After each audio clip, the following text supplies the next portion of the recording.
तो good morning students, कैसे हैं आप सब लोग। आई होप आप सब घर पे बढ़िया होंगे, मज़े में होंगे। हमारा जो इन्वायरमेंट क्लास 5th का जो फर्स्ट यूनिट था वो हमारा ख़त्म हुआ। अब जो सेकंड है ऑल टुगेदर, मतलब कि हम सब एक साथ स्टार्ट होता है। मैंने लास्ट लेक्चर में आपको ये जो चैप्टर है उसके बारे में आपको मैंने बताया था कि मतलब आपको रीड करके आना है। आप सभी ने रीड किया होगा। आपको थोड़ा आइडिया भी आ गया होगा कि ये चैप्टर जो हमारा है किसके बारे में है। We use air, water and food. Sometimes we see then be misuse, मतलब कि हम एयर माने जो हवा होती है उसका यूज़ करते हैं, वाटर का, फूड का, पानी और भोजन का। बट कभी कभी हम देखते हैं कि इसका हम मिसयूज़ करते हैं, मतलब हम इसका परफेक्ट गैर जवाबदारी से यूज़ करते हैं, मिसयूज़ हो जाता है। Environment give us land to grow food and build houses. जो एनवायरनमेंट है, जो हमारा पर्यावरण है, वो हमको क्या देता है कि जो लैंड देता है, ज़मीन देता है जिस पे हम खेती बाड़ी करते हैं और फूड जो भोजन बनाते हैं। देन बिल्ड हाउस, मतलब हम घर बनाते हैं जो ज़मीन देता है हमको। मतलब कि एनवायरनमेंट हमको एक तो ज़मीन देता है जिस पे हम खेती बाड़ी करते हैं, देन हम अपना घर बनाते हैं, वो ज़मीन देता है। Do we really to sorry students do we really do anything to maintain and preserve it? क्या आपको लगता है कि हम कुछ ऐसा करते हैं हकीकत में कि जिसकी वजह से जो हमारा एनवायरनमेंट है वो बच सके, या उसके लिए हम कुछ ऐसा संरक्षण करते हैं? प्रिजर्व इट का मतलब संरक्षण करते हैं या उसकी कुछ तक्केदारी, मेंटेनेंस करते हैं? आपको लगता है ऐसा कुछ? अब आगे, और country is a country which rich diversity, मतलब जो हमारी कंट्री है उसमें बहुत ही समृद्ध डाइवर्सिटी है, मतलब विविधता है। डाइवर्सिटी का मतलब विविधता। आपको पता ही होगा कि हमारा देश विभिन्न विभिन्न भागों में विभाजित है, विभिन्न विभिन्न स्टेट में, विभिन्न विभिन्न डिस्ट्रिक्ट में, विलेज, ऐसे हमारा देश है वो विविधता में बांटा हुआ है। और country shows diversity in religion, caste, language, sex and status.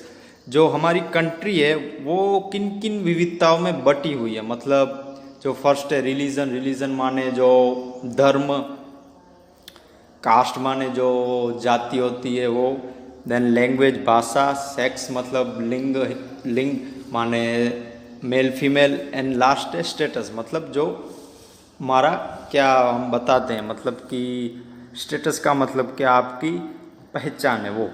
Although these diversity are there, even then we are provided with equal faculties, मतलब कि हमारे पास जो विविधता है उसके बाद भी हमको जो फैकल्टीज़ मिलती है, मतलब जो हमको सुविधाएं मिलती हैं वो समान मिलती है, इक्वल मिलती है। We should think about where this faculties are derived from, मतलब जो ये हमारी फैकल्टीज़ हैं ड्रीवाइड, मतलब जो ड्रीवाइड मतलब प्राप्त होती हैं, हमको कहाँ से मिलती हैं, जो हमारी, हमको ये सोचना चाहिए कि जो हमारी ये फैकल्टीज़ हैं वो हमको कहाँ से मिलती है। ड्रीवाइड का मतलब प्राप्त होती है, कहाँ से प्राप्त होती है। Here we shall discuss about what faculties we are getting and how much we are alert regarding them, मतलब अब हमको यहाँ पे जो हमारा चैप्टर है उसमें हमको इसके बारे में डिस्कशन करने में आएगा कि जो हमारी फैकल्टीज़ हैं वो कैसे मिलती हैं, क्या उसको बेनिफिट्स होते हैं, मतलब कहाँ से वो आती हैं, हमको कैसे उसका मतलब संरक्षण करना चाहिए। और how much we are alert regarding them, मतलब अलर्ट का मतलब सतर्क, हम उसके बारे में कितने सतर्क हैं, हम उसकी क्या क्या जो हमारे जो नियम आते हैं वो हम क्या क्या कर सकते हैं, उसके बारे में हमारा ये चैप्टर है। इतना जो फर्स्ट टॉपिक हमने पढ़ा कि जो हमारा मेनली जो इन्वायरमेंट है वो हमको क्या क्या देता है। फिर हमने जो हमारी कंट्री है उसके बारे में पढ़ा कि रिलीजन होते हैं, कास्ट होती है, लैंग्वेज, सेक्स एंड स्टेटस, ये सब डिफरेंट विविधताएँ हैं। और विविधताओं के होने के बावजूद हमको जो फैकल्टीज़ मिलती हैं वो समान मिलती हैं। और हमको ये सोचना चाहिए कि ये जो विविधता हैं वो कहाँ से आती है और हमारा उस पर कितना नियंत्रण। सो अब एक स्टोरी है। Once a boy name Aryan reached Ahmedabad. अब एक आर्यन नाम का लड़का है, वो अहमदाबाद से आया है। No buddies no where he come from. किसी को भी नहीं मालूम वो कहाँ से आया है। Where will he stay and what will he do to get food. मतलब किसी को भी ये भी नहीं मालूम कि ये कहाँ रहेगा और क्या करेगा जिसकी वजह से उसको भोजन मिलेगा। All our needs are fulfilled by our parents.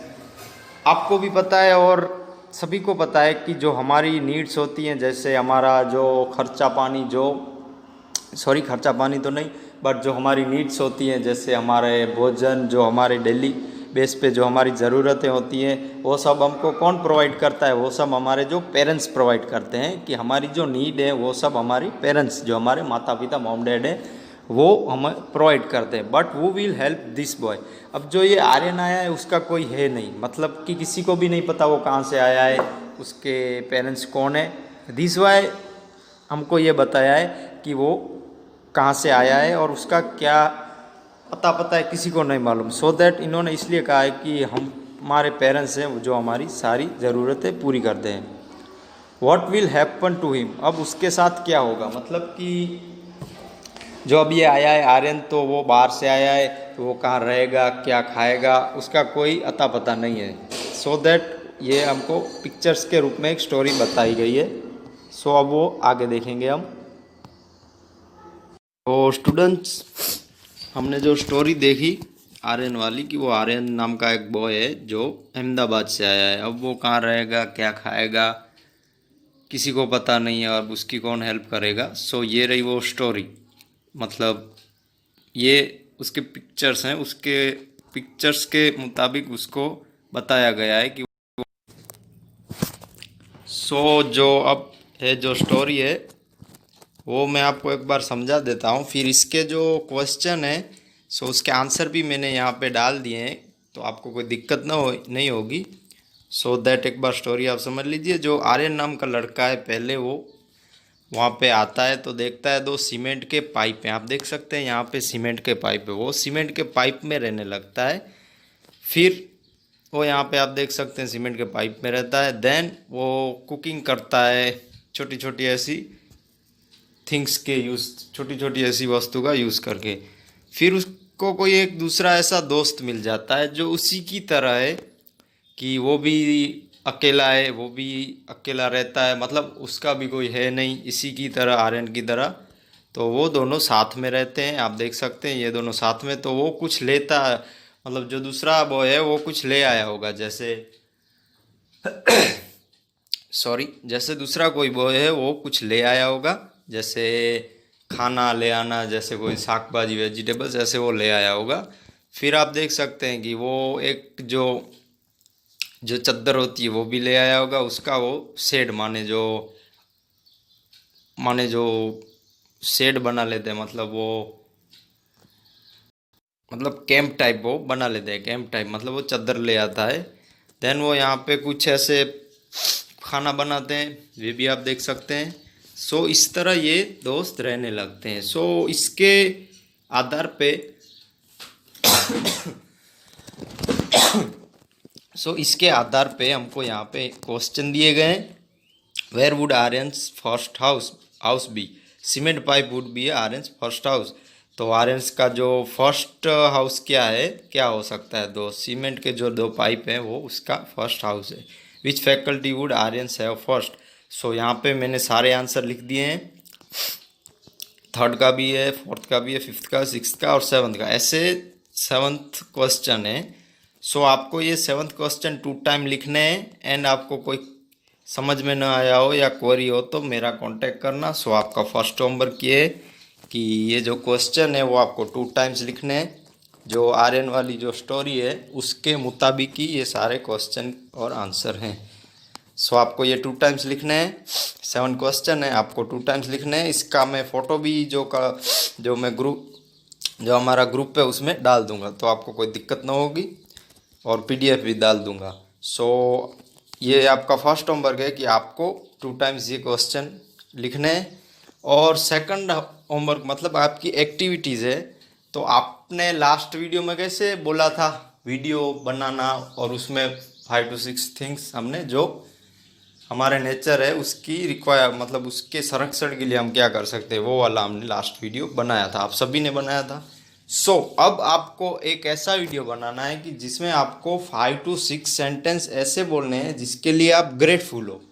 Grateful होना मतलब क्या, कि दया की लागणी फीलिंग होना, मतलब कि आपको कृतज्ञता फील करवाना, मतलब जैसे कि आपके पास रहने के लिए घर है, आपके पास रहने के लिए घर है, फिर आपके मॉम डैड है। मैं आपको एक एग्जांपल के साथ समझाता हूँ, जैसे थैंक यू, मेरे पास मम्मी और पापा हैं, थैंक यू हमारे पास रहने के लिए घर है। ऐसे जो ग्रेटफुल होने के जो थिंग्स हैं वो आपको वीडियो में बोलने हैं। आप जितना बने उतना इंग्लिश में बोलिएगा, और दिक्कत आए तो हिंदी में बोल सकते हैं। आपका फर्स्ट होमवर्क ये है कि आपको 2 टाइम्स ये लिखने सारे क्वेश्चन के आंसर, और सेकंड जो एक्टिविटी मैंने आपको बताई कि 5 to 6 सेंटेंस ग्रेटफुल हैं आप उसके बारे में बोलिए। ऐसा वीडियो आपको अब आता ही होगा कैसे बनाना है। आपका टॉपिक चेंज हो गया। लास्ट लेक्चर में जो एक्टिविटी थी उसमें दूसरा टॉपिक था, तो अब जो एक्टिविटी है उसमें दूसरा टॉपिक है। 5 to 6 सेंटेंस आपको ऐसे ग्रेटफुल होने के बारे में लिखना है। Thank you childrens, take care, bye bye, thank you.